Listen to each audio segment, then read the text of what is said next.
welcome to Reason with Science. I'm your host Jitendra. Today I'm joined by Ricard Solé, a leading thinker in complex systems and synthetic biology. Ricard heads the Complex Systems Lab at Pompeu Fabra University in Barcelona, where he explores how simple rules give rise to life's astonishing complexity. We open with a thought provoking question: can a biologist fix a radio? An idea from Yuri Lazebnik that asks if breaking things down into parts really explains how living systems work. Ricard explains why life resists simple mechanical analogies and why cells, organisms, and ecosystems can't just be wired up like machines. Together, we explore what we mean by complexity, how nature builds it through evolution, self organization, and cooperation, and why emergence makes the whole more than the sum of its parts. We touch on termite nests, slime molds, brains, and immune systems as windows into collective intelligence and hidden patterns in nature. Ricard also shares why recreating major evolutionary leaps in the lab, what he calls synthetic worlds, could help us understand life's deep principles and constraints. Finally, we ask how complexity thinking can help us face big challenges from tipping points in ecosystems to the future of our climate. This is Reason with Science. Let's begin.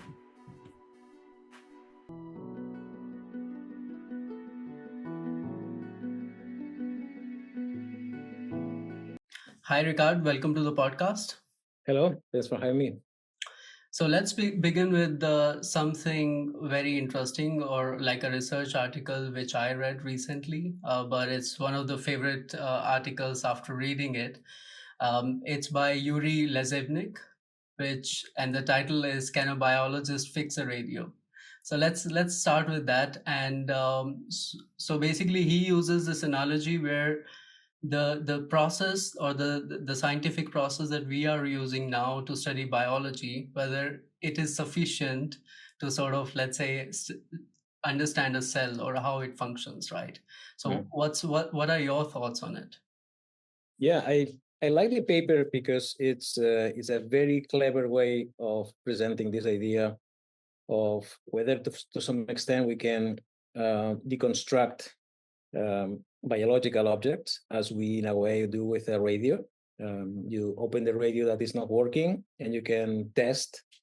And he makes this I think beautiful analogy and saying you can test, for example, in a radio that it works.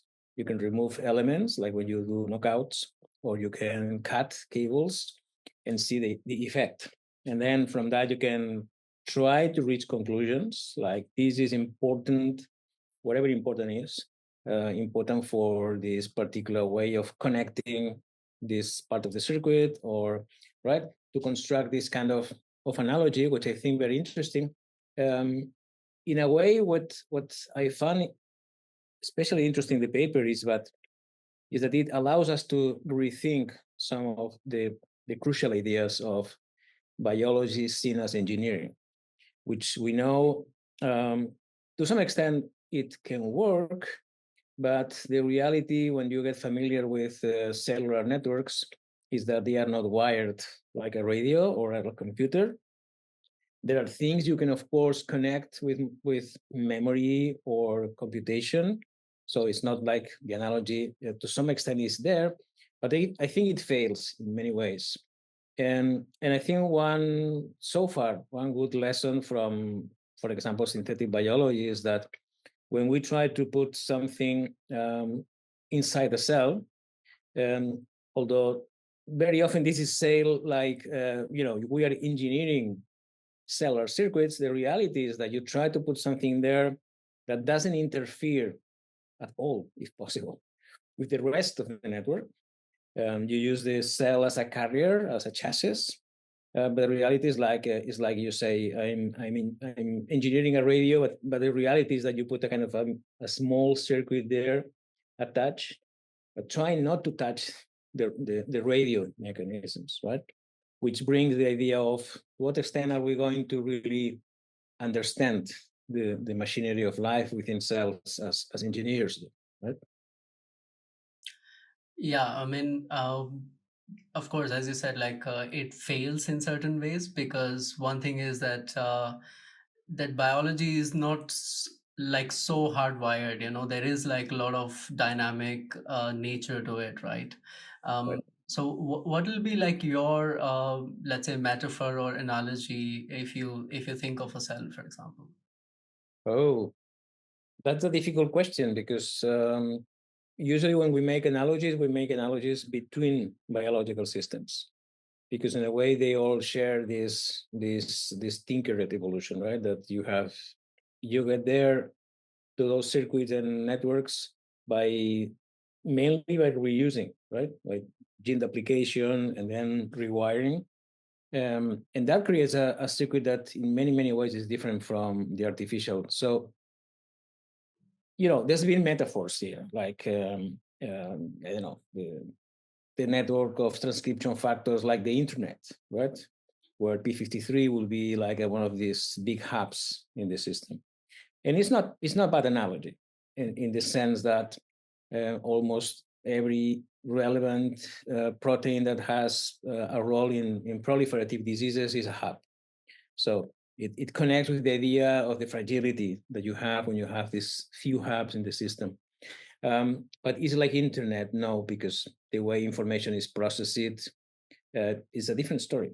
So it's difficult to find analogies that are not in biology. So very close ones. So that also shows the kind of machines that we are developing. They are not really even like as close to the biological systems that we have, right? Yeah, yeah. Although, I mean, you have to acknowledge that with the 21st century, the convergence between engineering and biology is becoming a reality. So we'll see how far we can go, but it's in a way it's happening. In an abstract way, we use a lot of here on this podcast, we use quite a bit of this software hardware kind of analogy just to explain that there is stuff which is like hardware, right, which comes from, for example, genetics, where this is how, let's say, that to quite an extent the organisms are defined in that way. But then there is like once those features are defined, there is a lot of flexibility, and this will be something like software, right?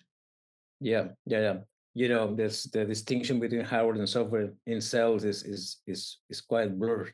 Yeah. It's not that it's not useful, but we know even at the level of DNA, we know that DNA has this dual role, right? It's hard, it's software because in the way it is involved in creating the RNA and the proteins and everything else. It's kind of a software, not totally, but it has to be copied when the cell replicates, and so this is a piece of hardware. So I think again, some people says it's little to use from engineering or computer science to understand biology. I don't think this is true, but we need to get into a balance, and there are probably concepts that we still need to develop, right? But maybe they're not software and hardware, maybe something else. Yeah. No, I mean, I wanted to start with this just to show that, of course, there is like a lot of progress in biology and we understand a lot. But even like when it comes to these metaphors, of course, they work to certain extent, but then they also sort of break. Yep.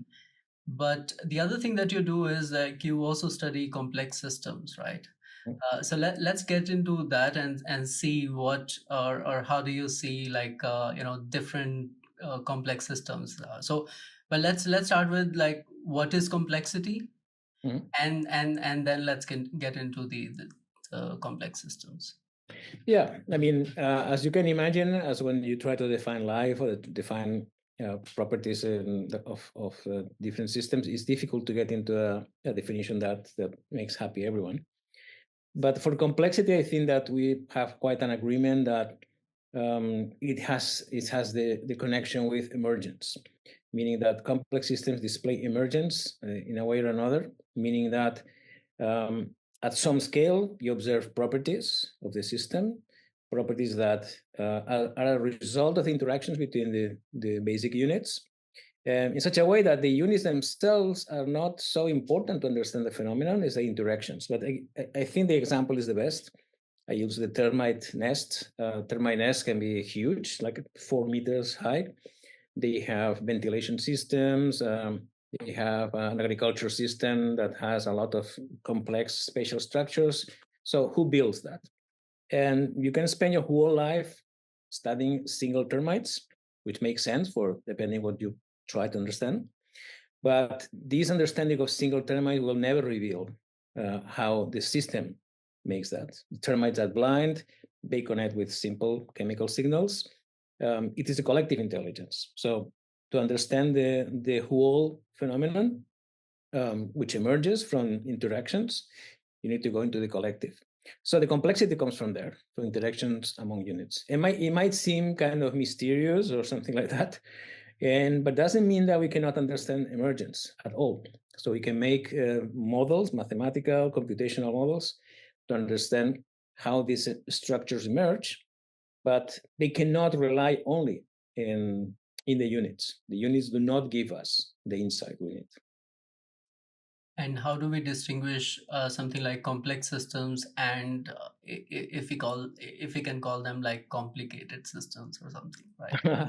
All right, that's not a simple. I mean, over the years, I get myself trapped into that. Mm-hmm. I mean, complicated systems, in a way, are likely to be systems that have been built by humans that do not have, let's say, internal states that are dynamical. And I'm saying that because if you try to define life or consciousness, there are many phenomena in biology that have to do with a dynamical state. Right? It's not only the architecture that is there or the components, is the dynamical state that you achieve. And some people says that agency, right, that you have agencies maybe is the key to distinguish, right? But this is not a trivial question, right? But these are also the spoilers of the topics that I want to cover later. So, okay. But let's sort of also talk about, so since you already mentioned emergence, right? So what are those mechanisms that nature uses to sort of build complexity? Yeah, this depends on the scale. For example, you think in non-living systems, chemical reactions that are able to create structures on the large scale. There are classical examples of the Belousov-Zhabotinsky reaction, where you put chemicals in a petri dish, and what you will expect typically is equilibrium, right? Things mix, and that's all. But here you wait and you start to see gigantic spiral waves. When I say gigantic, I mean that they are many orders of magnitude larger than the molecules that you have there. So looking at the molecules, you don't see anything that tells you what to expect. And here is a combination of reactions. So there are chemical reactions that amplify, that locally make increased concentration of some chemicals very strongly. But then there's diffusion. Diffusion spreads information, spreads things in space. And the right combination allows to form regular structures, highly ordered structures from molecular chaos. If you go into the other extreme, like, for example, I don't know, a neural network, the brain. So you have all these neurons connected, right? There's a lot to say about that, but if you want to understand phenomena like memory, which could be, again, some kind of emergent phenomenon, because it's not something that you are going to understand by looking at single neurons. It gives you clues, because how the neurons interact gives you the microscopics. But how do you store memories that are reliable, that are flexible, is something that depends on networks of neurons. And it's at that scale where you have these new emergent things, new emergent patterns. And how big a role of evolution? So evolution is like at the center of it, right? I mean, we cannot really sort of talk about the emergence without the evolution. in a way? Well, you can talk about emergence in non-living systems, as I mentioned, chemical reactions, phase transitions in physics, which turn out to be extremely important for understanding complexity. It can happen in non-living matter. But of course, most of the interesting complexity, especially the complexity that deals with information, which in biology is absolutely central, you have to take evolution to get there. Yeah. And so when it comes to life, we talk about something called major evolutionary transitions, right? So what are those? And then we can sort of get into more about the complexity of the biological systems. Yeah, this term was proposed by John Maynard Smith and Eor Shetzmari several decades ago. It was a very influential work, and they refer to, for me, is the component of evolution we still don't understand well. There's natural selection, which is extremely powerful theory, a beautiful one. The theory that if somebody asks you, what kind of theory will you have loved to discover? Natural selection. It's so powerful. But then there's the story of how innovations, how big qualitative changes happen, how life originates, how the first cell show up. Because every single step, like this multicellularity, all the way up into language and cognition, every single step here involves some very strongly different phenomenology, right? A new level of cooperation, new level of individuality, new ways of dealing with information. So this is not something that you immediately capture as some derivation of natural selection. You really need to have a theory of complexity, which is what we are trying to do, right? To develop this theory. Yeah. I mean, one thing that I always sort of think of is people talking about theory of everything, especially physicists discussing about theory of everything, right? What's your sort of understanding of, because that means like at particle level or at sort of physics level, we can explain everything that we see around, right? And that sort of also takes away the notion of emergence. What's your view on that?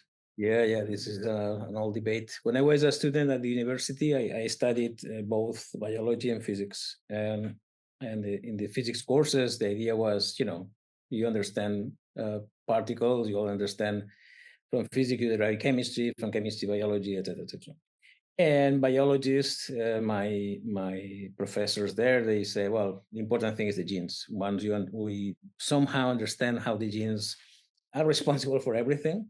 So the reductionism was very strong.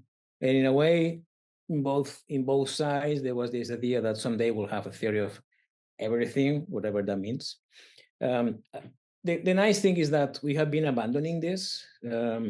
Not that there are not people still believing this, but I think one of the important steps in biology in particular in this direction was the Human Genome Project, for example, which implied a huge amount of data.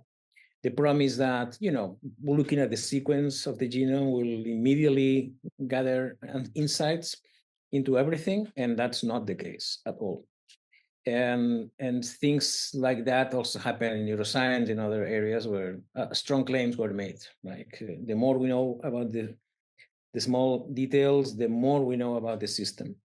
And it's a failure because, we need to understand different scales because complexity happens across scales.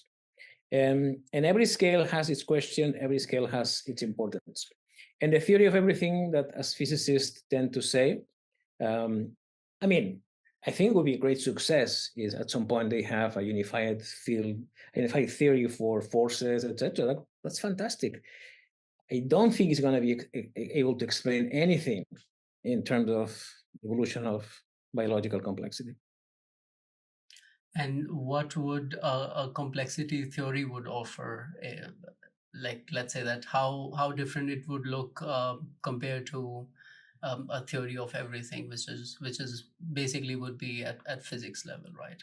Well, we'll see. One thing that is clear is that to develop a theory of complex systems, there's not a single discipline that will account for the whole story.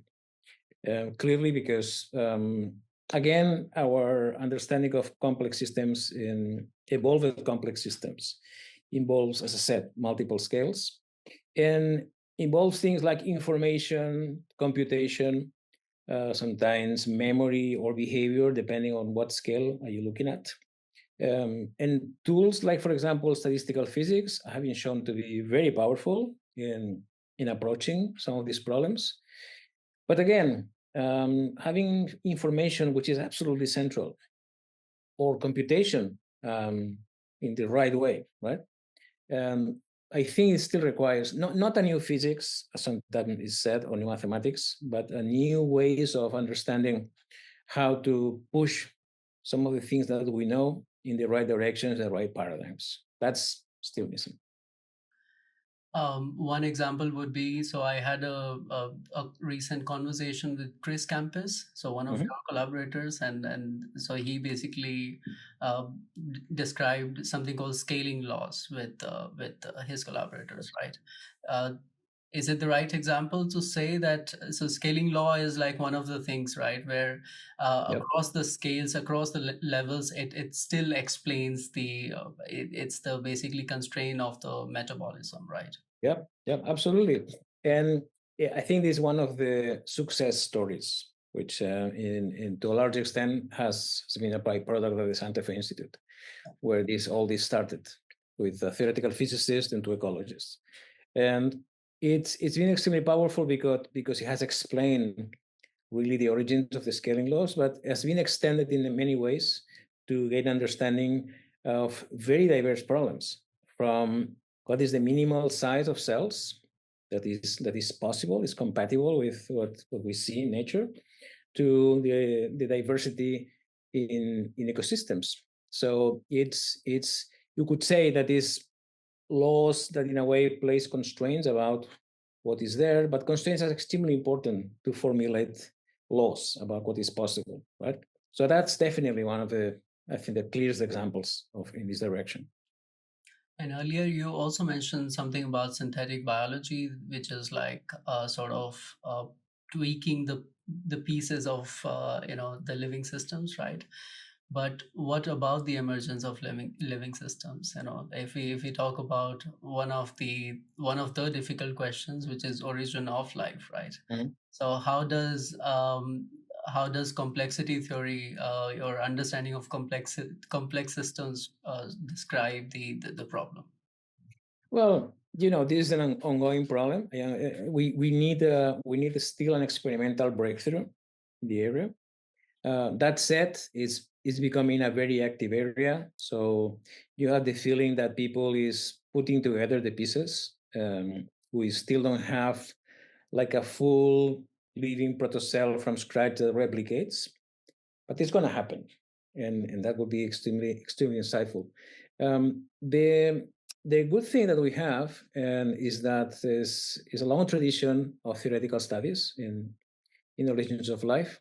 And over the last, I will say, 3 decades, has been piling up a very good understanding of potential mechanisms that might be required to build the first living systems. We need to find out the chemistry that allows that to happen in the lab. But there's many things that have been put together from the Huygens hypercycle theory or Kaufman autocatalytic networks. They have a long tradition there. But again, there's also many open questions, right?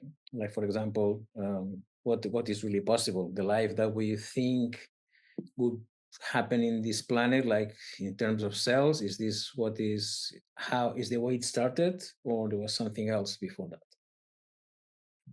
Because origin of life being the first sort of major evolutionary transition, right?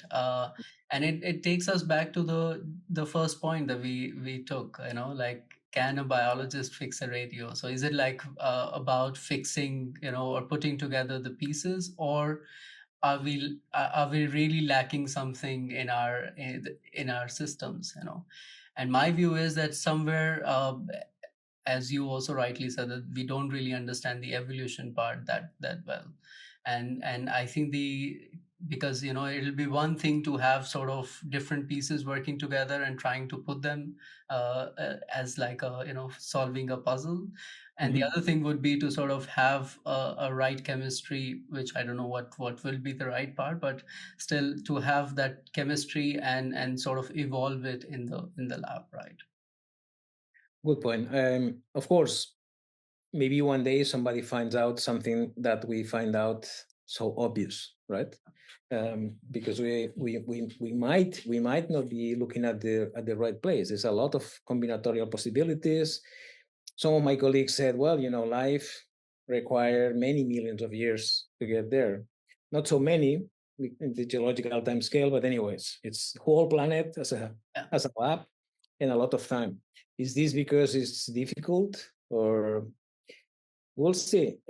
We have the hope that there might be universal properties that pervade any kind of living system, thinking living systems as something that is capable of self-sustaining and replicating. Maybe also we have to add and evolving. It's again discussion about this. My hope is that you mentioned evolution in the lab, and I think that's an important point. That one potential drawback of the traditional way of making experiments in origins of life is I want to try these components with these components. But in a way, of course, you are touching some very small part of the space, the chemical space. So Lee Cronin did a very, very beautiful approach to that with a machinery that allows evolutionary experiments. And I think this is the direction. This is the direction. We have to be capable of seeing what kind of components we can combine and have a machine evolving, because evolution is a very strong force for searching. I mean, that's about the experimental part, but now we can switch to the theoretical part, right? And this is where also sort of the understanding of information, coding, and like these broader sort of terms are it's quite important, right? Because how do we, I mean, as you said, that if it's not the genes, then what?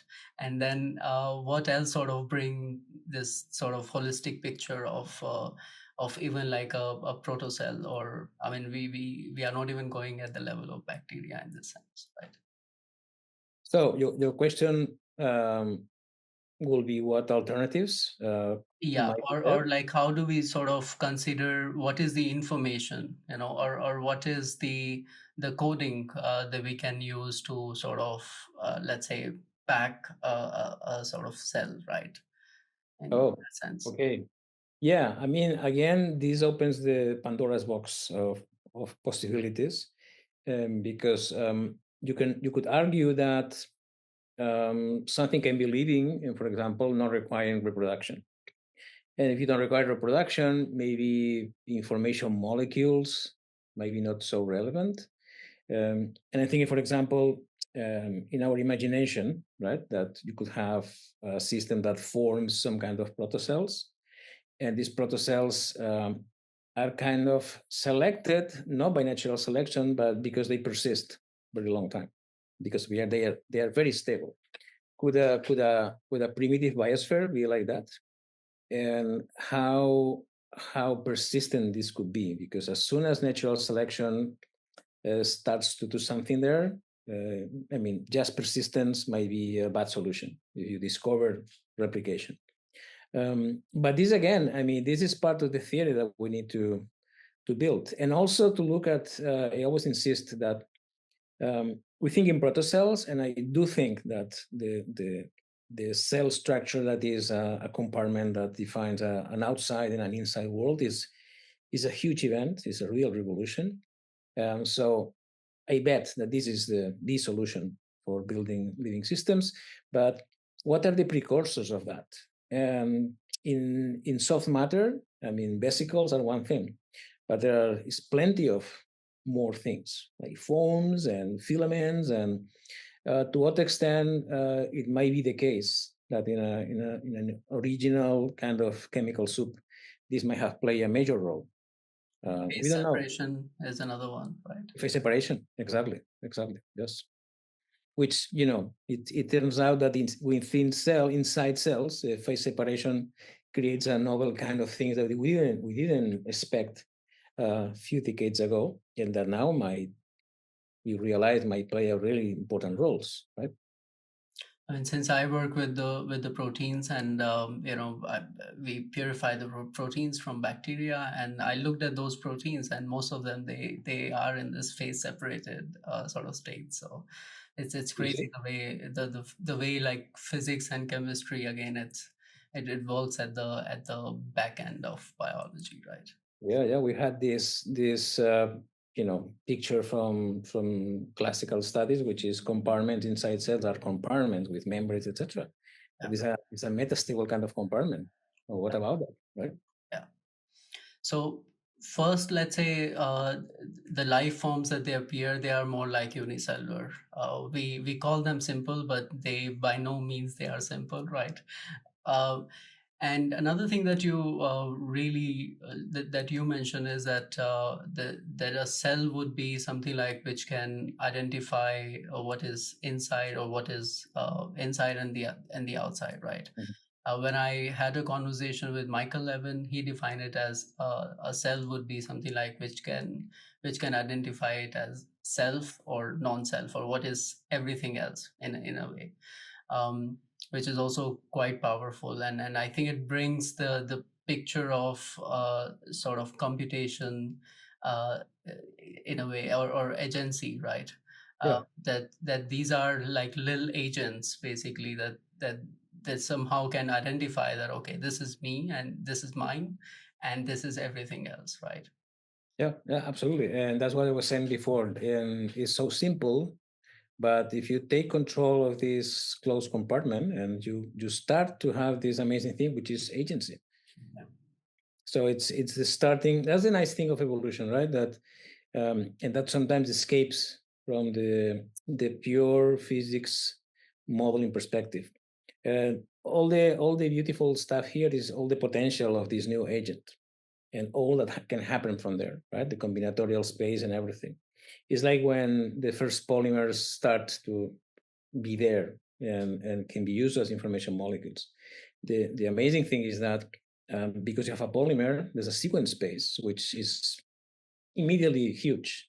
And from the perspective of a model, a physics model, the idea of combinatorial space is kind of disconnected from physics, but it makes a lot of sense in biology because the combinatorial space is the fabric of natural selection and combinatorial spaces and search, right? So this again, the revolution starts with some particular piece, which physics can allow help in understanding how that starts. But then on top of this is all that can happen, right? Thanks to evolution.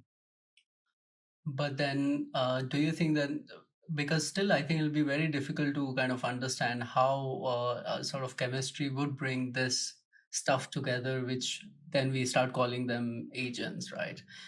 Then do we sort of ascribe the agency to the biomolecules? I mean, I can talk about my enzyme that I'm working on, and definitely it feels like like at times that it is an agent by itself, but then I think there are more layers to it, right?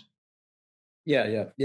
I mean, this is still also agency, which is gaining, momentum within theory.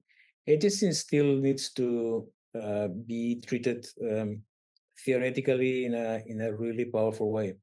The word is used very often. We need maybe to be careful in saying that, because if agency is something that in a way allows you to achieve this complexity that is so important, which is maybe a fundamental principle, which is be able to predict and to reduce the uncertainty of your environment, right? As soon as you get some levels of complexity, the cost of complexity has a big payoff because you are able to live in an environment that you can start to manage, and you can maybe even do change, right?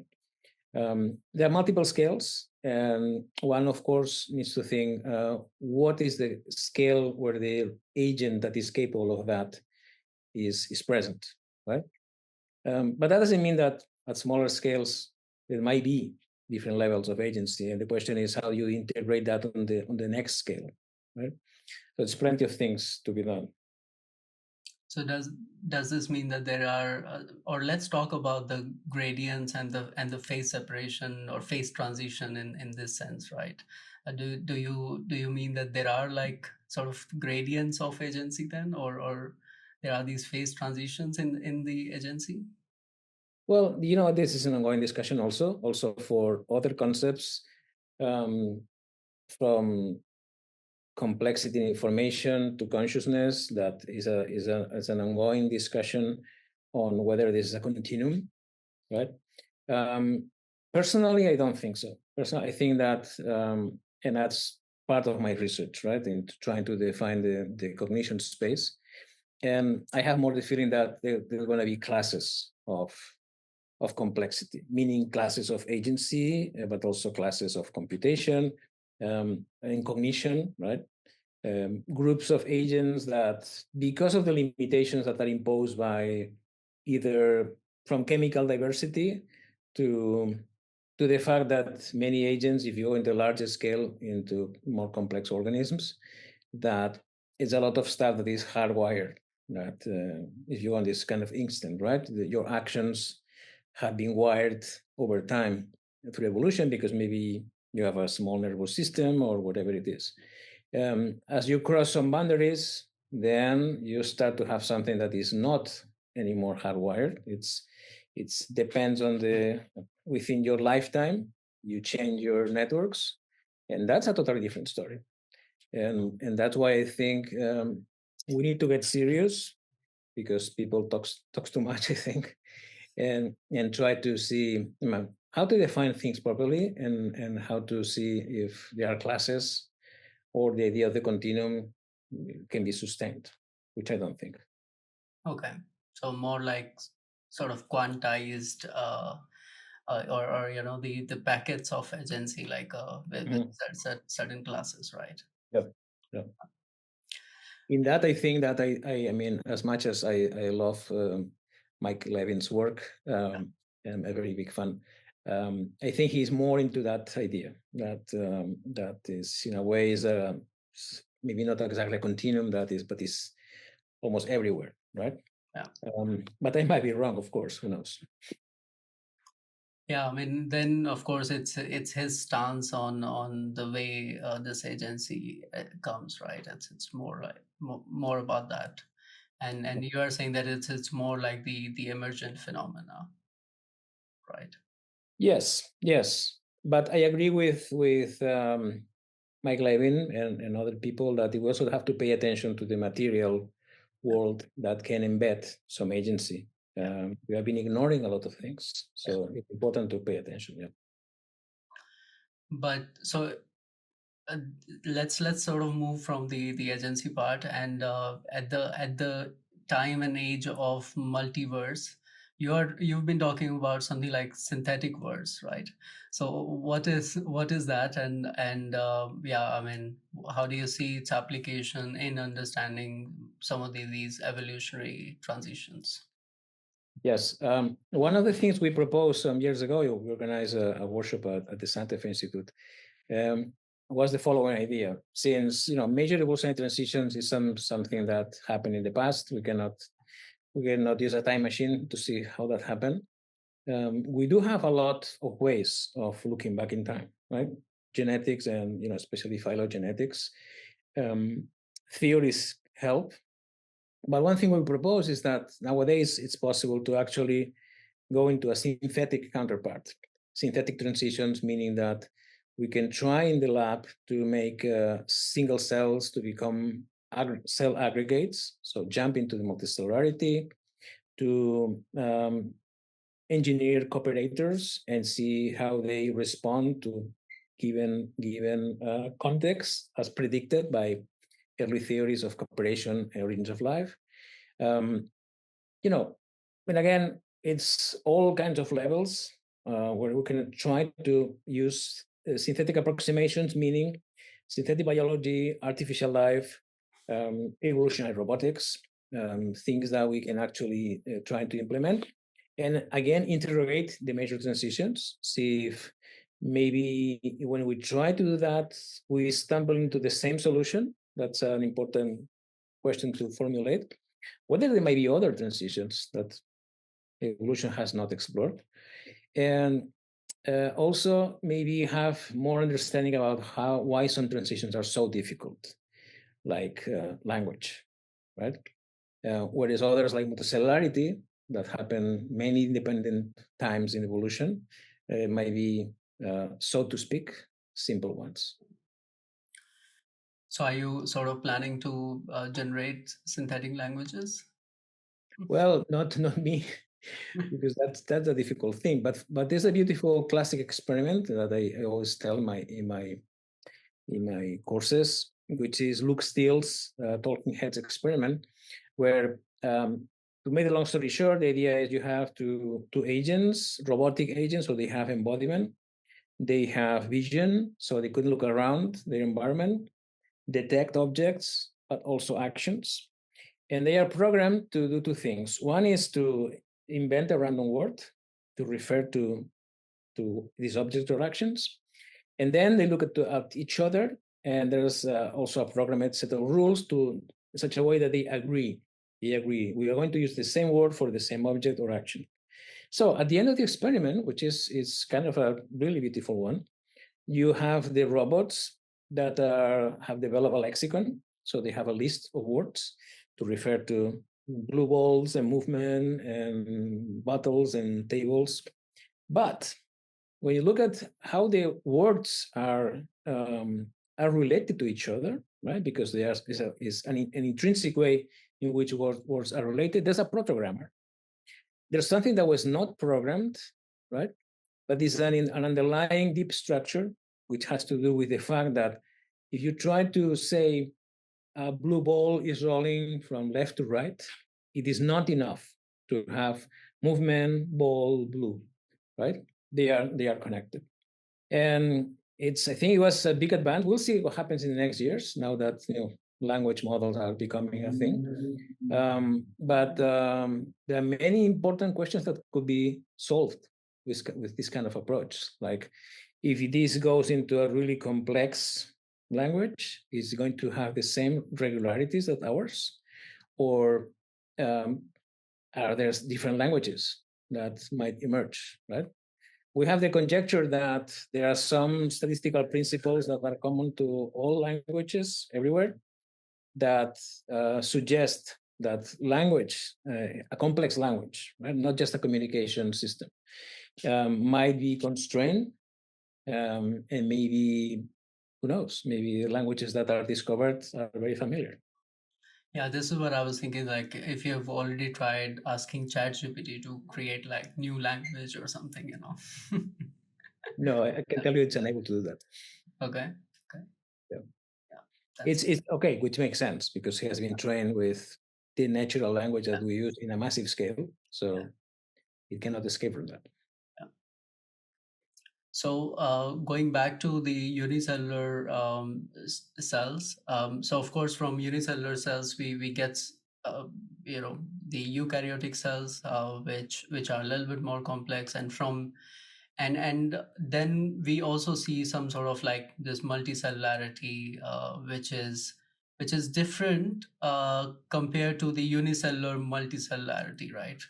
So these are like this is the sort of another transition that we kind of observe in the nature, right?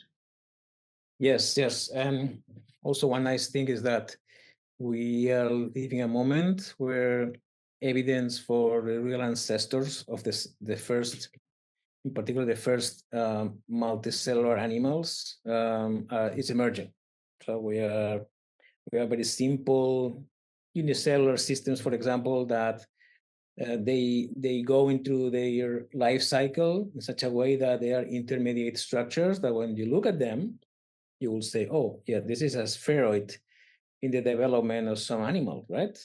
And it is not. It has a cavity and everything. What the hell is that? So it's like the precursors of multicellularity are already there, right? Even things like adhesion molecules is for attaching each other. So seems to be against unicellularity. But of course, unicellular organisms temporarily might become attached, to face stress or things like that. And that was one of the surprises that came with, molecular studies of evolution, that you now can have a good idea of what was the toolkit in unicellular systems. And we realized that when the Cambrian explosion happened, probably about before the Cambrian, 600 million years ago, everything that was required, in a way, was ready for being used. So there was probably some phenomenon of combinatorial regulation with gene networks, or maybe ecology play a very important role, like the emergence of predators that created a huge turnover, and everything exploded into the complexity that we know now. So basically, all the animals, they are sort of connected through something called last common ancestor of animals, right? Yes. And this is what we are trying to reconstruct now, to see what were the properties that this last ancestor had, right? Yes, that's what the group of Iñaki Ruiz-Trillo and collaborators are trying to figure out. Trying to see what was the first animal common ancestor, right? How it was looking like, and a big question also, if this was a kind of a unique event, some kind of an accident that led into the complexity of animals, or not, right? And I guess that in the next decade we'll have answers for that. Yeah, the interesting thing is that so I've been working on a signaling pathway called wind signaling, and it is important for the head and tail formation in the animals, right? But so in general, head and tail formation, it represent something very interesting in the development process, right? Which we can also consider in the evolutionary process. Yes. The important thing is symmetry breaking, right? So that means we start from a single cell. These single cells, they are growing, but at some point also there is another trigger where the symmetry of this thing breaks. And now with you described the patterns earlier, which will be something called Turing patterns, that they were described by Alan Turing, and by these patterns we know that some of these phenotypes, they appear, right? Yeah. I mean, Turing's insight was quite amazing. Yeah. I might say that there was a guy, Nikola Rashevsky, who has not being so remembered, that had a similar proposal. But it was Turing who actually connected to things, right? Which is the capacity of a system for creating instabilities, because instability is an intrinsic part of life, right? And then having this idea that seems so simple that I mentioned before, diffusion. You will say diffusion destroys things, right? Destroys information. But no, diffusion propagates information also. And the broken symmetry, we know this is a major principle, probably one of the key pieces in complexity theory, right? To build structures in a way or another, and build asymmetries, especially. You need to break the symmetries. In physics, this is a huge concept, and symmetry breaking has been conceptually moving around in different. Originally, in theoretical biology, it has become more and more used as a crucial concept. My mentor in England, Brian Goodwin, was a mathematical biologist, and he was insisting very much on these kind of things, like that you need to break symmetries, and this is something that is not captured by genes. It's a kind of a higher level phenomenon that you need. Unfortunately, people thought that he was crazy. But now it's a pity that he cannot see that now in these conferences on organoids and all kinds of things. People use the symmetry breaking all the time, right? Because it's one of the major ways that you can organize in space, right, in a spontaneous way. Yeah.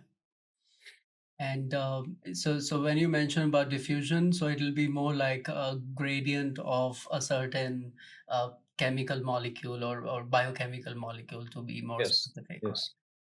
Of course, when people have searched for Turing patterns in biological systems, in some cases is pretty obvious. Maybe not what Turing had in mind, but when you look, for example, in ecosystems, in drylands in particular. In drylands, you see these beautiful transitions between spots, bands, regular patterns of organisms, exactly as predicted by Turing theory. It's amazingly accurate. When you look in developmental processes, sometimes this is hidden behind other things. So you see the two components of amplification and inhibition and ways of long distance communication. But of course, this interacts with other things, right? Particularly if the embryo is growing, there are physical forces in cells.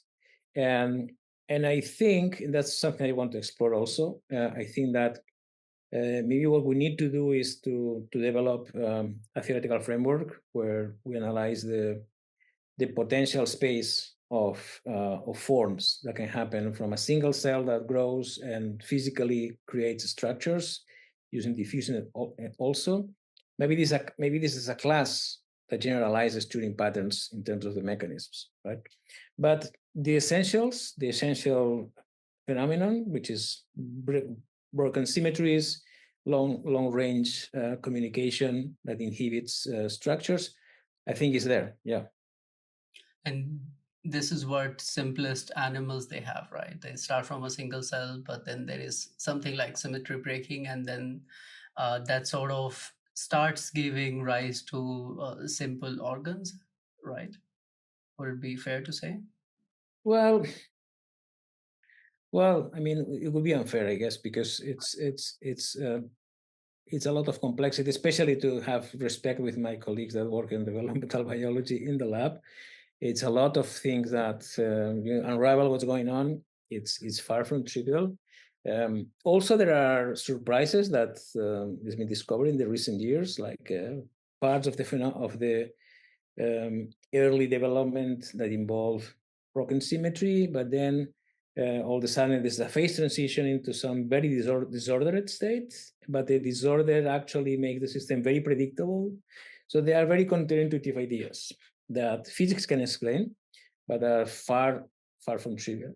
You mentioned the organs, and I think if I can tell a little thing is, it's one of the problems that I think we need to still address properly. Meaning that we have theoretical frameworks and experimental frameworks for cells, for tissues, for organisms. But what happens on organs, right, in animals? Because we don't have really a theory. We have theoretical work for isolated organs. But why this particular kind of configuration? I mean, as you can see, I'm obsessed about what's possible. Yeah. Right. But is this something like an attractor? This kind of organization in this way could be different ways of doing that. And I think these are, again, legitimate questions that to explore. And this is where, again, agency comes into the picture, right? That maybe the organs would be those quantum packets or like the packets that we were discussing, that maybe like they have their own agency in that sense. In a way they are, because I mean, to the level they can be seen as spatially organized and confined objects that have an environment to which they respond sometimes in quite non-trivial ways, right? You could address some kind of agency there, right? Again, the question is, if you think at the level of what is the unit of individuality, which is probably the organism. But of course, the organism, as you said, might benefit in these continuous ways by being capable of incorporating new ways of dealing with the environment. And organs clearly are kind of the machines that in a way deal with that. Or we can talk about plants, right? Because that's like another interesting system. Then how it's managed in plants, and many times, I mean, we can take a piece of plant and try and sort of regrow it. So yeah. So the kind of plasticity it's there in plants, it's also crazy. It's amazing, and that's where I have my different point of view with the people in a way defending plant intelligence. I mean, plants for me are quite amazing. They have literally terraformed the planet If you look at photosynthesis, the ways, as you mentioned, the ways that they address the world is essentially adapting using morphological change. It's an enormous phenotypic plasticity there. And they have this clonal kind of property that essentially you can take every single cell in the plant and regrow the whole thing, right? Under the right conditions. But then that's my point in terms of what else is there. You mentioned organs, and I always tell my students, how many organs do you have? Okay, you can count. How many organs have a tree? Every leaf is an organ, right? Which is disposable and it's regrowing, and it's like, usually I said, it's like when von Neumann said that the brain is a computer that is reliable despite having unreliable parts, right? This is not a brain. It's no neurons. It's not, many things are not there, but in a stochastic way, it's extremely reliable because the global system, this huge redundancy makes the system extremely robust, which is, for me, is in terms of an evolutionary kind of innovation, is quite amazing. But it's totally departing from, for me, from cognitive systems that you find in animals, right? It's no need. Interestingly, and I think that the reason of that is that because they have evolved for not moving, and as soon as you don't move, you don't need really to track the environment, have sensors that what's going on around. That doesn't mean that you don't have, right? But it's a different story. If you are an animal, you have to move. There's a kind of general consensus that probably as soon as the animals in the Cambrian started to be forced to move because of predators, probably, sensors, systems for moving were pushed very much by selection, and that needs a system to integrate, which is the brain, right? But if you don't move, you don't have needs of any of that, right? So that's why I think that they, in the cognitive space, they are in a corner. And what about slime mold? Oh, that's also a very interesting system. You think Physarum? Or yeah. Physarum is one of my favorite organisms because it's, as you know, is such an outlier. Yeah. This is huge structure that you can see naked eye because it can be larger than a petri dish. I mean, much larger, in fact. It's a single cell, essentially, because it has many nuclei. But in our description of what a cell is, essentially is one cell. And again, is this beautiful thing that is this capacity for spreading around. Sometimes you see all these tiny tubes forming a huge network. Looks like a neural network, in fact. Yeah. It's a different thing, right? It's a search around and detect what kind of sources of food are most rich. And so you can see it's low, but you can see that it changes shape in kind of detecting the places where the food is larger. I think this is, in a way, is not very different from least action in physics, right? You minimize the trajectories for getting there, right? And the nice thing, and it's to some extent shared by plants, is that the result of the computation is the form, is the shape, right? Which of course is totally different from the ways we could make computations, right? So that's again. Yeah. But the question is, why is this so rare? So this why this not so common, right? So the underlying mechanism of this search using some mechanisms that involve propagating information, things like that, are common in ant colonies when they search and use pheromones, Physarum, to some extent the plants. So there's very fundamental underlying things that are common. But you know, then evolution has found really interesting pathways there. Yeah. But also I like fungi, right? Fungus also has a lot of these properties. For example, they do form syncytia, right? Which is multinucleated cells, and so I mean they are known to form these like networks underground, basically interacting with the trees and stuff. So Mhm. I mean, we don't know, or I don't know if someone has studied the cognitive space of these, some of these fungi. Yeah, I have to confess that this is one of my pending stuff. I Hmm. mean, I'm learning a lot about fungi. Of course, they are fascinating in many ways. The ecological role that they play Yeah, is amazingly important, and is also very important for what are going to be the consequences of climate change. Because once these networks start to break down, this has a lot of consequences that propagate into these systems. Yeah, I still don't have a clear picture for where they are in the cognitive space. Need yeah. to figure.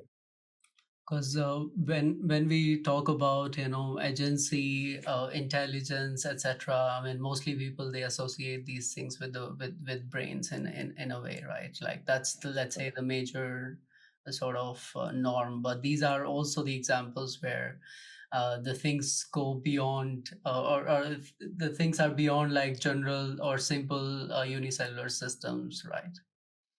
Yeah. And one of the reasons we propose also this concept of liquid brains is because there's in nature there's a range of systems where the idea that, as you mentioned, right, the classic idea we have, cognitive system is a brain made of neurons. The neurons, if you look at the microscope, they are frozen somewhere, and the interesting part happens in the connections, right?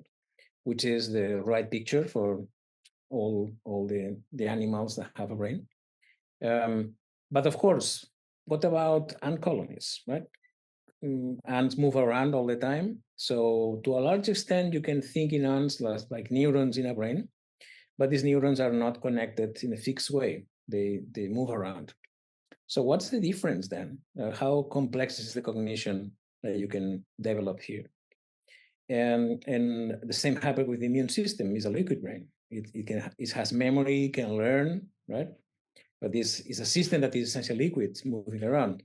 So again, if you want to formulate a general theory of these systems, one of the important problems that we are working on is, how do you make a theory that allows to respond to these questions? Is an ant colony going to be close in any way to a solid brain? We think it's not. It's clearly not. Which doesn't mean that the collective intelligence they display is not incredibly powerful. And the clear observation that you can make is that there are two main groups of organisms that have engineered the planet on the large scale. Humans on the one side, and then ants and termites on the other. If you take the biomass is of ants respect with humans is pretty much the same. And or as Edward Wilson said, that if humans have failed to survive, which we were close a number of times, this will be the planet of the ants, right? Yeah. And it could be an intelligence, but a quite different one. Yeah.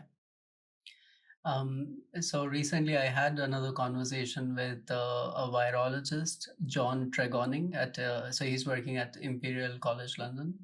And he wrote a book called Infectious. And I was reading that book, and he starts the book like, nature wants you dead.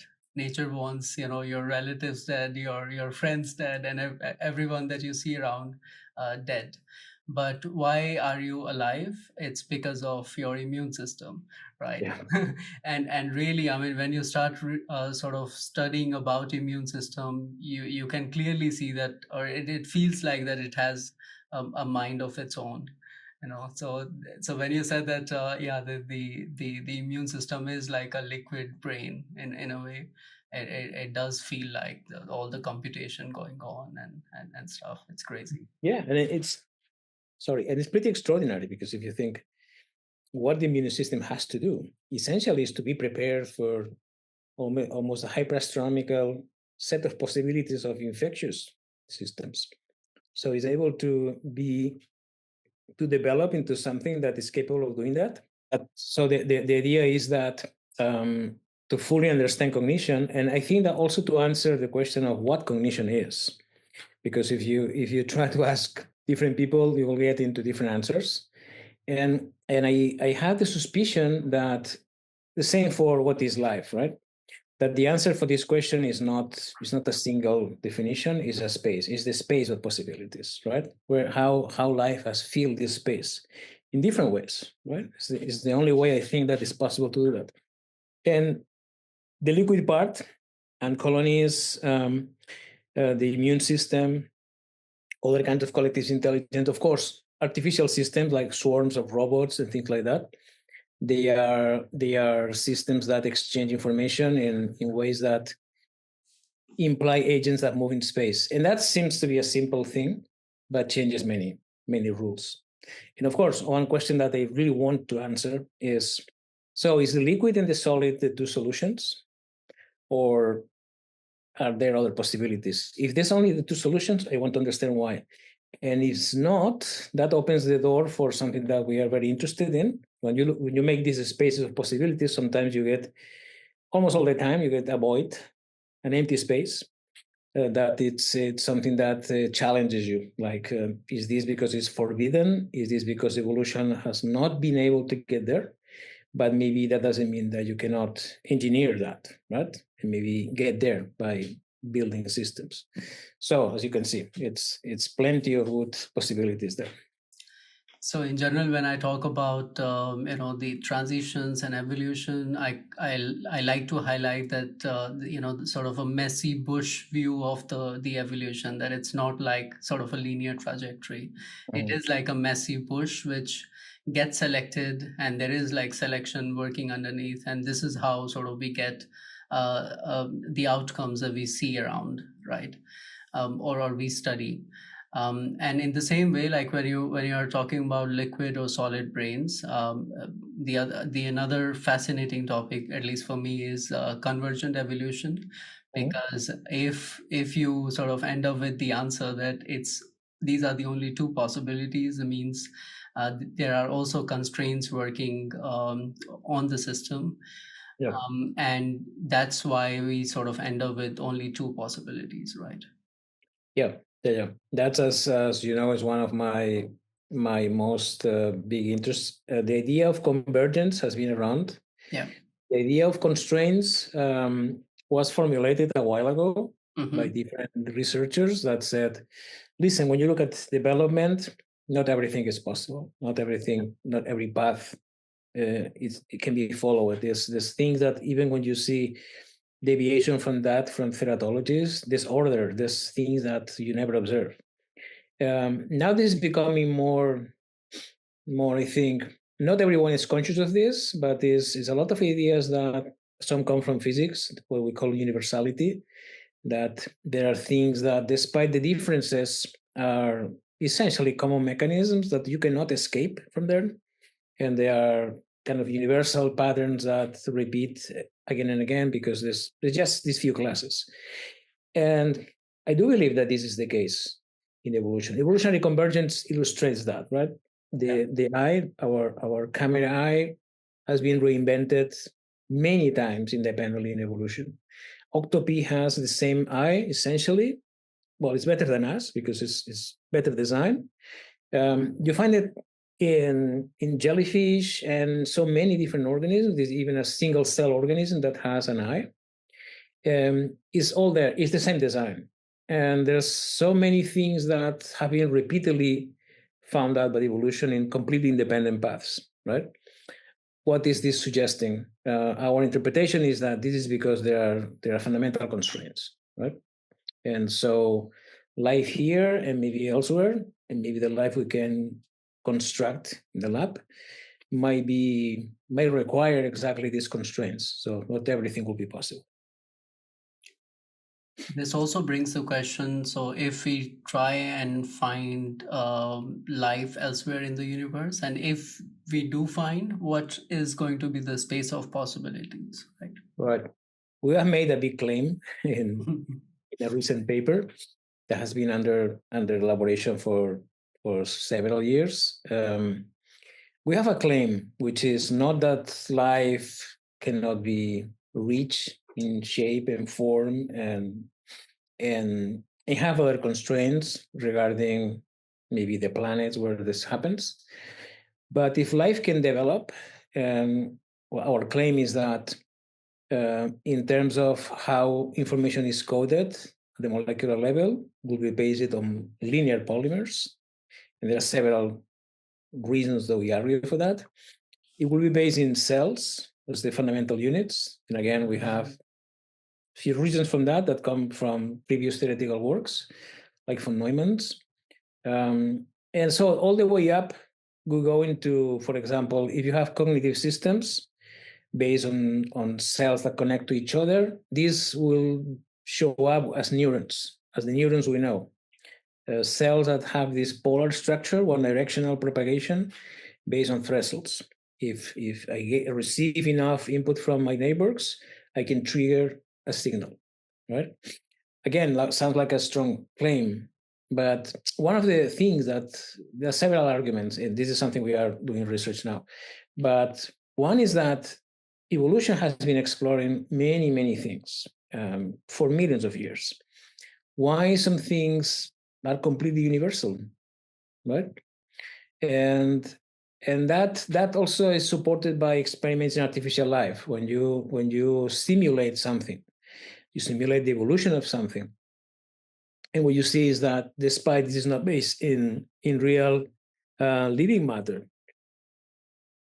or in an ecology that is made of a real ecology or energy metabolism, despite of that, you can simulate a system that discovers the same things that you observe exactly in terms of the logic, right? I'm going to make the point.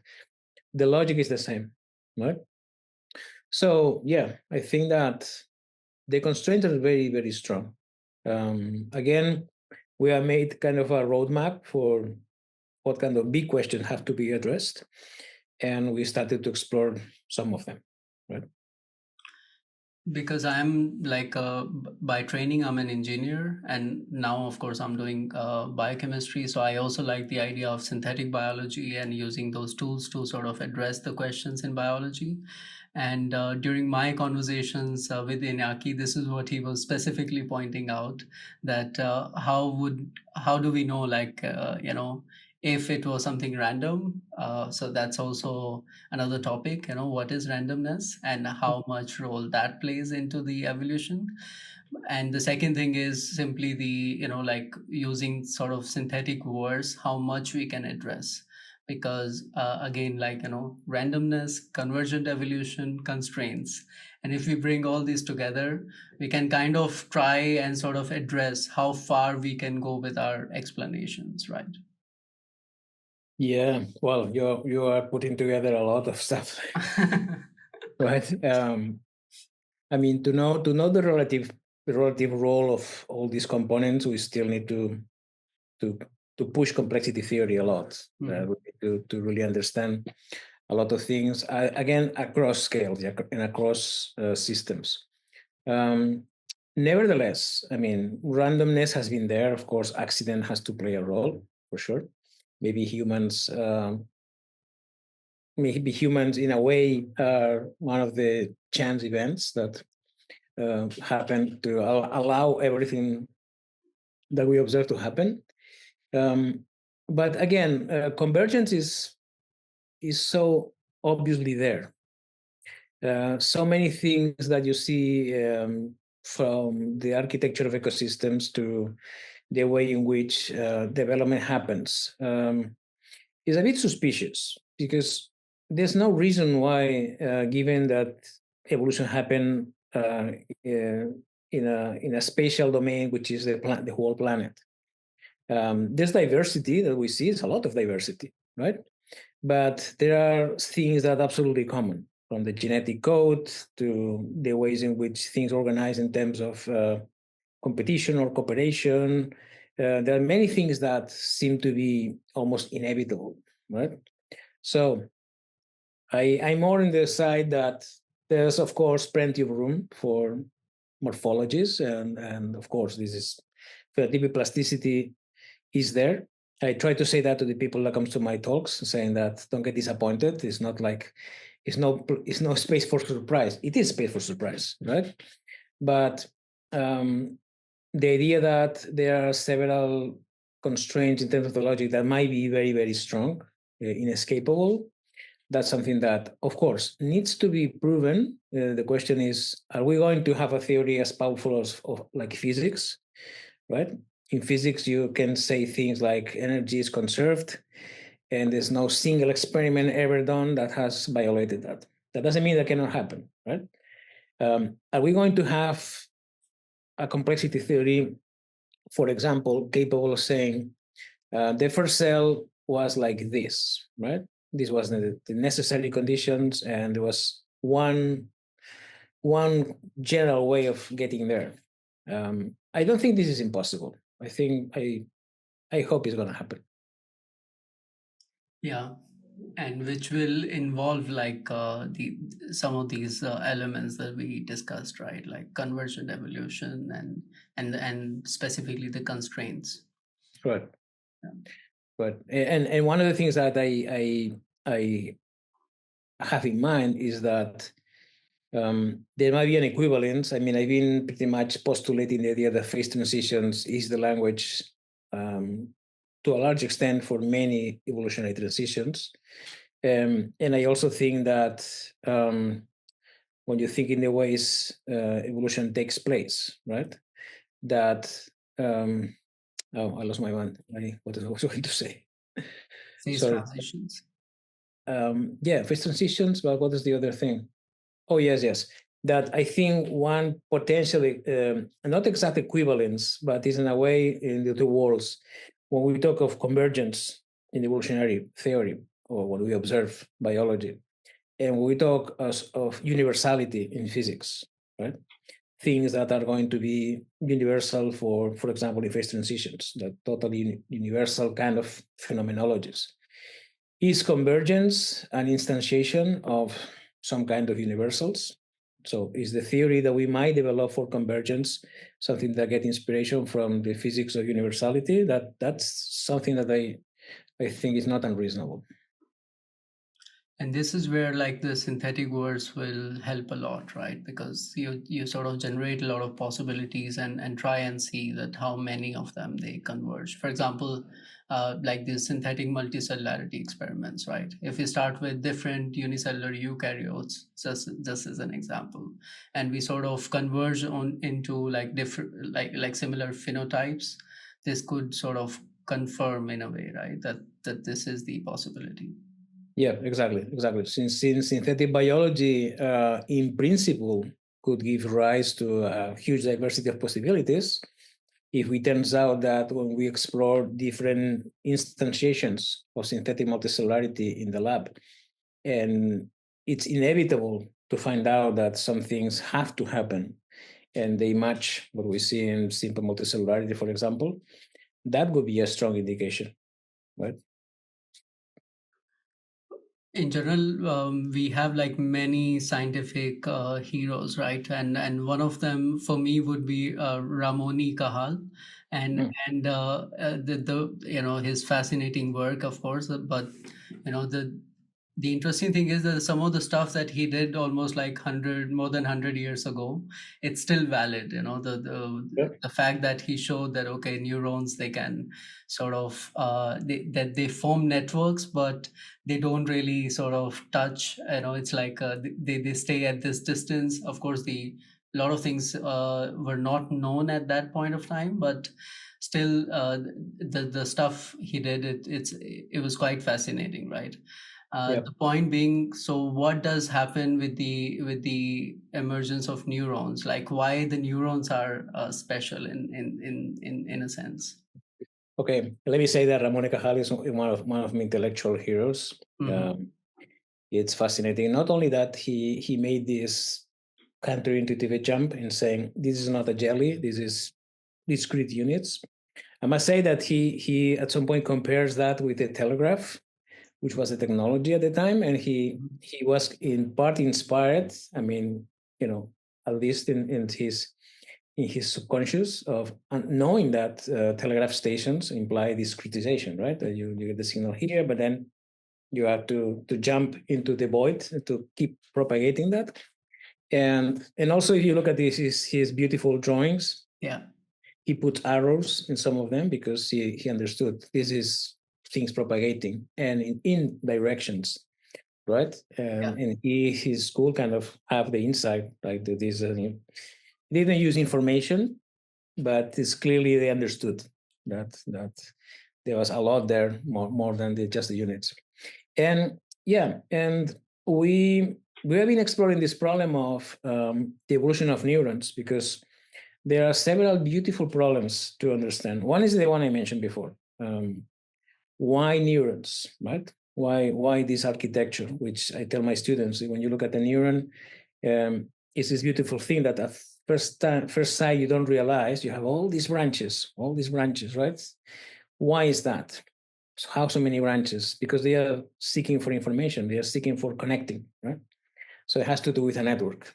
Yeah. And interestingly, as I said, it's clear that neurons have been invented probably repeatedly.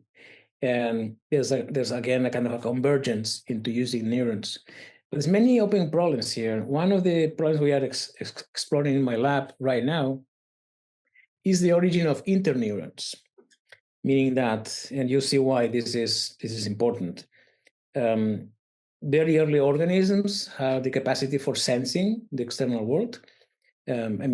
Cells having excitability is something that comes from the beginning, right? Because cells, as we mentioned before, the membrane implies a gradient and flows and changes in ionic forces. So being excitable is one possibility.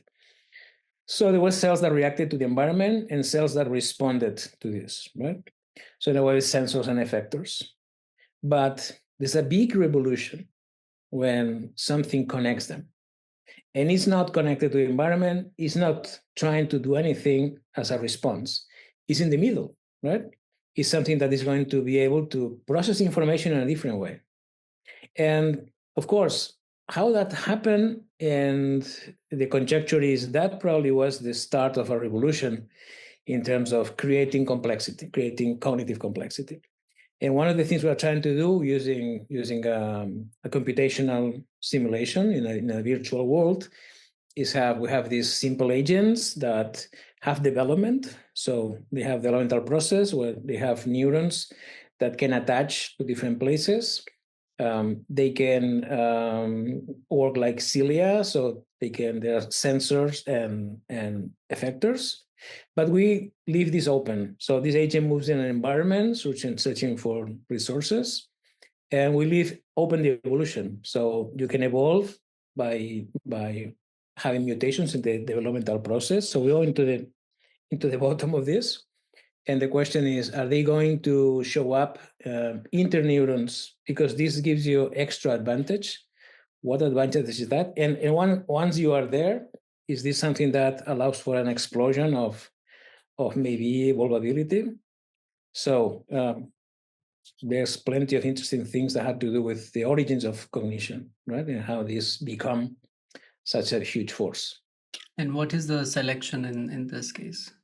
Well, the selection is very direct because, agents have to have a cost in moving around. Every movement implies that you have a metabolism that consumes energy. So you have to find the resources and eat them, keep going, right? But it's a direct selection that is imposed by your capacity for finding out the resources. So as soon as if resources, for example, are very patchy, our hope is that this implies an environment that is more uncertain, right? And you have to, in a way, figure out how to search around and being able to search in the right way, not just a random walker, but do something extra, right? And that probably needs information processing. So is this going to trigger the emergence of interneurons and maybe neural networks? The final goal, which is extremely ambitious, is whether we can actually see in more complex agents this idea that has been around, and I think I mentioned before, that in the Cambrian you have animals that move and have sensors, and to make this possible as an organism, you need a system that integrates the information. And the conjecture that is there is that movement, in a way, was pushing the emergence of brains, right? Can we end up into something like that? We find out an artificial agent that eventually evolves into something that integrates all this information. That's the ambition on the long term.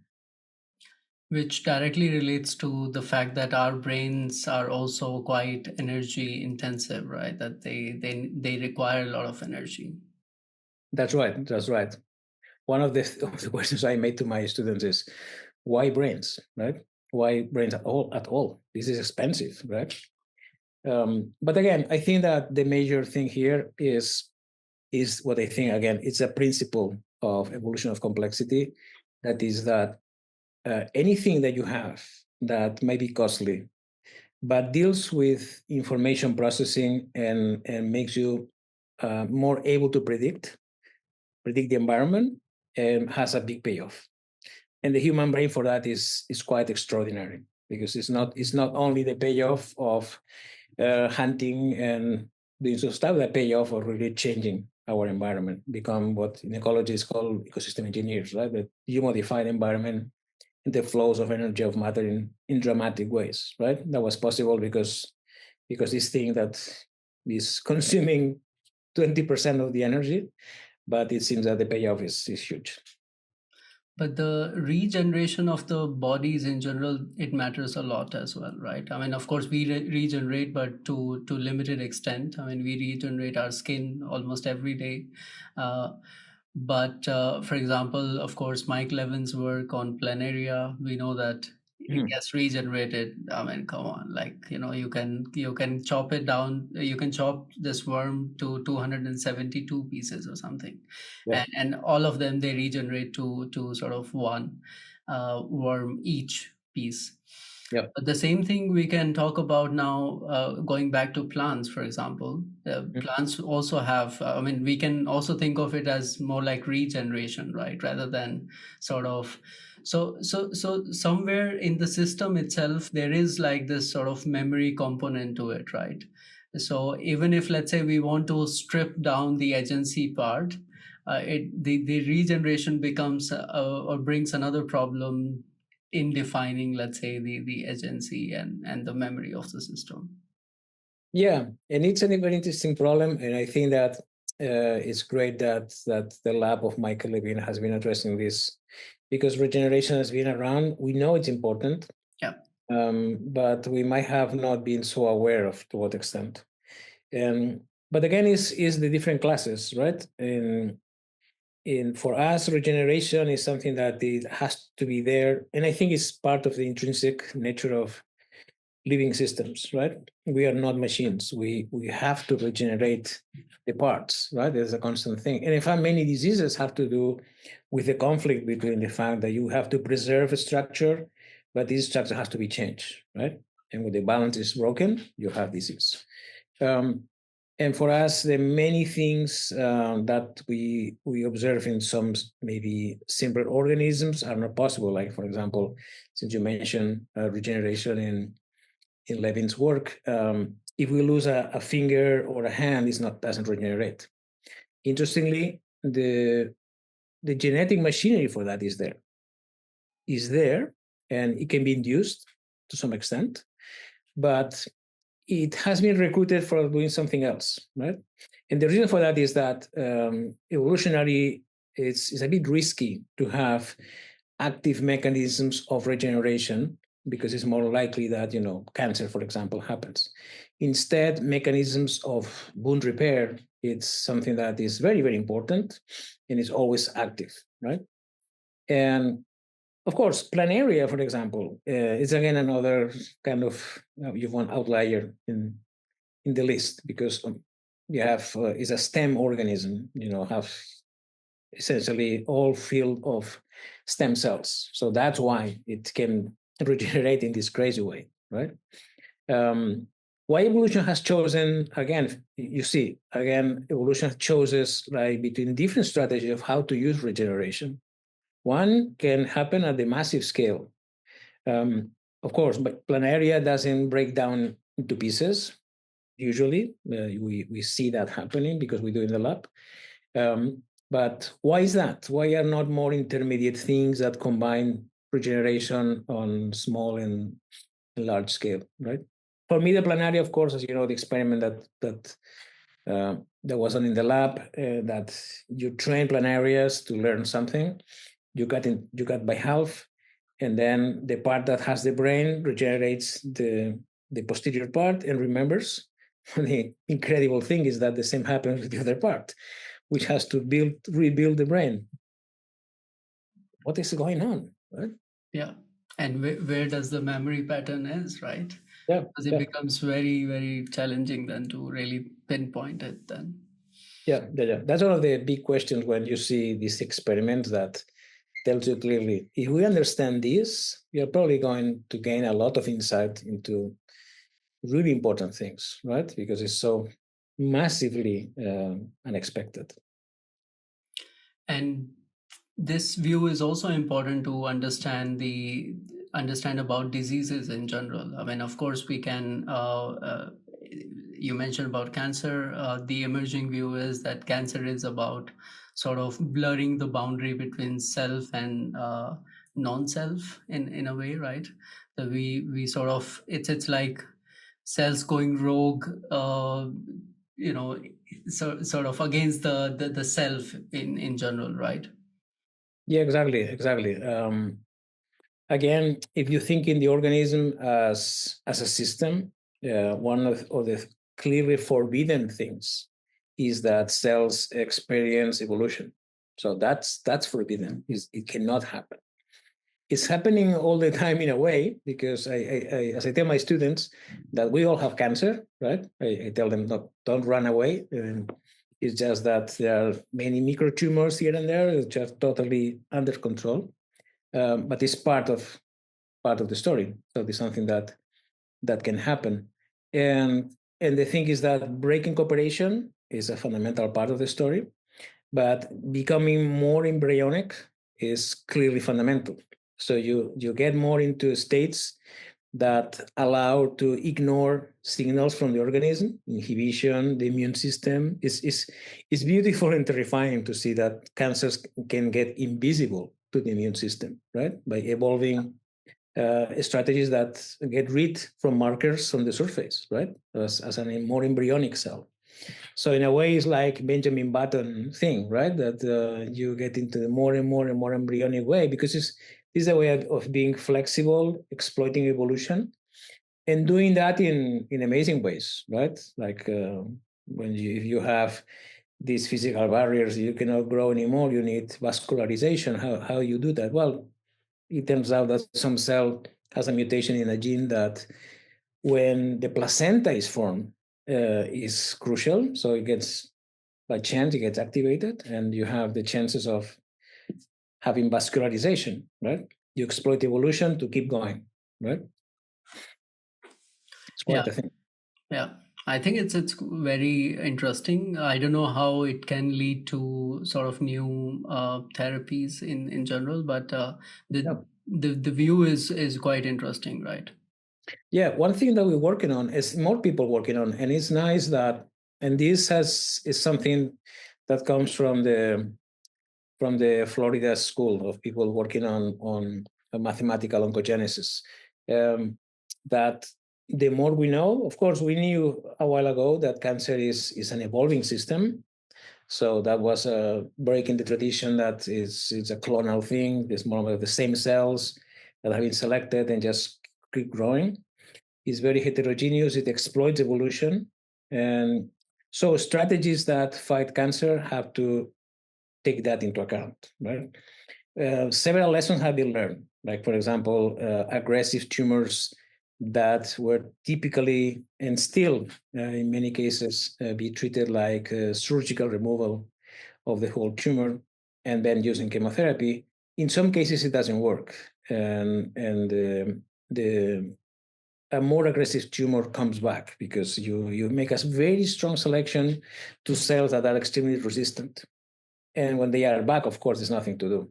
So what to do with that? And there's been these ideas that some of them sound crazy, like making the tumor chronic.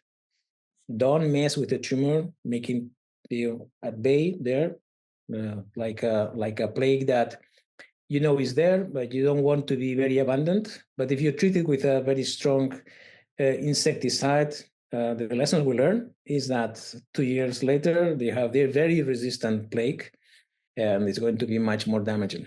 So evolution gets a lot of lessons. And one of the things my lab in particular, we're still working on that, proposed some years ago, is that one of the things that we observe in tumors is that they become more and more genetically unstable. But the question is, to what point? How much genetic instability can you accumulate? And there's a metaphor we use, which is for RNA viruses. They have very high mutation rates. How high? They are. We know now they are living at the age of catastrophe. So they are really very close to a phase transition. So they can generate a lot of variability, which is an advantage against the immune system. But if they cross the boundary, they get extinct, right? So this, we propose the idea that in cancer, you also accumulate as much instability as possible. So if we find the strategies to actually push that a little more, that could be very effective to get rid of that. There is indirect evidence, and over the last years, I think that it's more clear that this seems to be the case, and that, again, it opens opportunities. But essentially, the underlying thing is evolution. Evolution has pushed the system into a very adaptive state, but is a fragile state.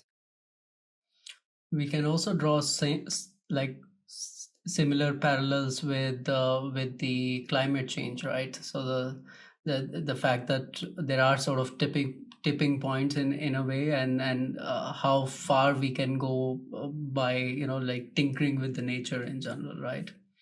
Yeah, that's a big problem. It's one of the biggest problems we have for dealing with climate change, which is very unfortunate. I mean, science tells us that everything we know points in the direction that there are tipping points, meaning that things are not going to be worse and worse and worse in a linear way, so that at some point we say, "Wow, is this everything so messed up? So let's get back." This is a property of complex systems, right? That there's domains of stability, and then usually this ends up in a critical transition. This happens with drylands that become deserts. This happens in contexts that are very familiar. Like, for example, when you have 39 degrees of fever, you have to take something, right, to reduce that. When you have 40, you have to be very careful, right? Because 40 degrees might be lethal. But there's no such a thing as what if we have 41 degrees, right? It's not such a thing because you're dead. And this happens in climate models. Sometimes people doesn't really think much about why are we insisting so much not to go beyond 2 degrees extra from the Industrial Revolution. The reason is everything suggests that if we cross that boundary, the climate spontaneously will get into a runaway effect. Yep. We'll have a climate that is hotter and hotter and hotter on a scale that might completely escape our control. And that's a warning thing. And our understanding of risk needs to be really modified, especially politicians, right? Should have that into account, right? Because this is it used to be on the long term, but it's not the long term anymore. The next 3 decades will be absolutely crucial. If we don't do our homework in these 3 decades, we might see our civilization as we know crumbling. I mean, this is why the understanding of science and scientific method is important, and also one of the reasons why I call this podcast "Reason with Science," because simply, I mean, science at a given point may not give you like an ultimate solution, but it'll give you a best solution, and Yep. and that's why I think it becomes very, very important that people understand how scientific method works, and in general how we sort of come to an understanding, right? Absolutely, and I think that these efforts are very much needed. That in general, the people who knows about science has to make this effort. It's in a way, I see that as kind of a important obligation we have to our society to make this known, right? It connects with critical thinking. It connects with kind of taking care of the future in crucial ways. And in general, I mean, as someone who thinks that the scientific method, not pretending that it's going to explain everything, right? Yeah. But it's an extremely powerful way of looking to the world, especially because, as you know well, scientists, by definition, by construction, we have to doubt, right? Yes. And because of doubt, we can amazingly construct powerful theories, right? And keep exploring the world. And also, I think something that's extremely valuable is that this is a collective work, right? Sometimes people said this same famous sentence, right? We are. I could see far away because I was, sitting on the shoulders of the giants. But in fact, we sit on the shoulders of so many people who built our disciplines, right? People, these are anonymous, many of them. We don't know them. But but this collective effort, it's for me, is the most amazing way of looking at the world. I mean, I think of it as more like a tool that we have developed. It's like language, and the other things that we have, also science and scientific method is like another tool. And simply, I mean, I cannot think of any other method of inquiry in a way, which would base our understanding in sort of this realistic data oriented perspective. I think if there'll be anything else, it'll be again a sort of convergent evolution. We may call it, I don't know, something else, but it'll be like this scientific method that we have, right? Yeah, I like it. Ricky Gervais made this kind of interesting metaphor. He said, if you take anything, any kind of religious or opinion piece, and you burn everything, yeah, it's not going to get back in 1,000 years. yes. But if you burn all the science books, etc., and in 1,000 years, it's the opportunity of happening, you will recover the same science, right? Exactly, yes. And apart from that, I mean, I also sort of communicate in general that, science, since like science is like a tool, scientific method is a tool for humanity, and people should take it in a way like it's also sort of our creative endeavor, right? It's the way we sort of utilize all the information that we have to study nature, and which is equally important for our curiosity, but also our survival. To get better therapies, to get better lifestyle, to get or in general to understand nature, right? Yeah, absolutely. I think one of the clear things that it's important to make the point, but sometimes you have to remember people that we live twice longer than people in just 100 years ago, and that things like going to the moon was great. Yes. But getting rid of the smallpox on the planetary scale, which killed hundreds of millions of people, is an amazing thing. It shows how far we can go, right? I think sometimes you have to remember that these things happen. When we decided to cooperate and to work together using the scientific method, that's the idea, right? Yeah. So let's stop with sort of another question: how far we can take complexity theory, which is like, can we sort of use complexity theory to describe storytelling or creativity in general? Is like a novel a myth, or there is something to it, Well, I mean, use complexity. In which way you're thinking? I'm thinking in terms like, like we use language, we use words, but we also sort of construct these hypothetical scenarios, right?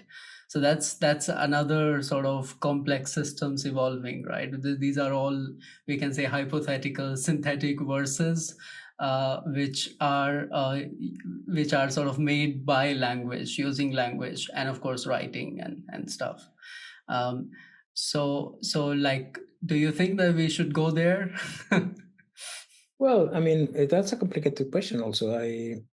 One of the interesting things, one of the levels of complexity we have achieved that is within the emergence of humans, if you want. It's quite remarkable, and that probably triggered a lot of the things that made us humans the way we are in terms of creation or creativity. Is time, right? We manage language, and we have this thing that no machine has, which is the understanding of time. We understand the past, and we can connect with our memories in complex ways. But the most amazing thing is that we can project us into the future, that we can imagine not one, many futures. That, for me, was something that as soon as it was in place, probably as I said, interacting with language, um, triggered a complete revolution. I mean, we could think in the future in ways that no other species was able to. It became possible to make sense of things like death, right? That there's an end to our lives because in the future I can see that I'm not there. It made these amazing things like the people who painted these amazing paintings in the caves of North Spain and South France. If you think about that this is a message for the future. It's not a message for the ones that are just there. It's for someone else. But now it's for us, right? It has crossed all these thousands of years, and this revolution made us a narrative species, right? It's kind of a side effect. We always narrate. We always have a story, and that's a fundamental thing that has made us also different, and might also have intrigued other things, like, for example, become such a curious species, not to just try to the curiosity for just the right the environment is just around, but things like, well, what are the stars, right? And the narrative mind has been amazingly important. And what about complexity and convergence? Well, that's another story that sometimes I've been discussing, usually after coffees, right? Yeah. Colleagues, like, when we invent stories, are we in a way constrained by our minds? We can imagine really everything? It's not a trivial question, because one could say, well, we are constrained because we are humans, we see the world in a number of ways, which is true. But on the other hand, if you think in science and the amazingly powerful, completely counterintuitive theories that have been developed, right, that escape completely our daily life and even our senses and our perception of scale. So why not? I mean, maybe there's a constraint about the possible stories, right? Who knows? Again, this is a big words. I mean, to really have an understanding of that, if that's possible at all. I mean, one of the things that I think it's important to understand is science wants to explain, and I'm sure will explain many things. I don't see why we can explain most of the questions we have formulated. But then is a whole dimension of the human mind, which is the narratives, our relations with other people. Do we need really to kind of bring science in the sense of an explanatory framework? Maybe not. Maybe this is just all this level of complexity that has to do with our artistic perception of the world and emotions and a lot of interesting things, right? Yeah. But also, I think like somewhere even if we have the explanation, we cannot like really sort of leave that sense, that feeling of that particular emotion, right? I mean, even if, let's say, I know that a certain part of my brain causes, excitement when I'm having this conversation, still that doesn't really take away the feeling of the excitement, right? I mean, I know that's just information for me, right? So Yeah. that's like still makes us those sort of animals evolved through process of evolution and still bound with biology and Yeah. and the basic machinery that we have, right? Yeah. I mean, it's inescapable. We are apes. Sometimes people it's annoyed by that, but if the point of view of the taxonomy, we are apes, apes that were able to invent stories and tell stories to others, right? Which is another attribute of humans. Spontaneously, we try to explain things to others and teach to others and imitate others, which is, again, an extremely powerful engine for change, right? Yeah. Which again is probably singular of our species. Yeah. I mean, so there are, of course, many fascinating aspects to the life forms on the planet, and of course, let's say that there are some fascinating aspects to humans as well, and for that we need to sort of continue our creative endeavor, be it arts, music, or science. Generally, I bring all of them together, and I say that since science is also our sort of creative endeavor, I mean, it'll be I think great if we can enjoy good science in the way we enjoy art and music, where we may not be like the best of artist or musician, but we do enjoy like good art or good music. In the same way, uh, I think there is no harm to look at sort of Ramoni Cajal's that drawing of neurons and still feel in awe that how a scientist came up with that explanation. So yeah. Exactly. Absolutely agree. Yeah. Yeah. And yeah, thank you so much for doing this. It has been great, and your papers, research articles, they are amazing. I've Thank read you some very of much. them, and yeah, some of the examples, they are really exciting. Thank you so much. Thank you very much.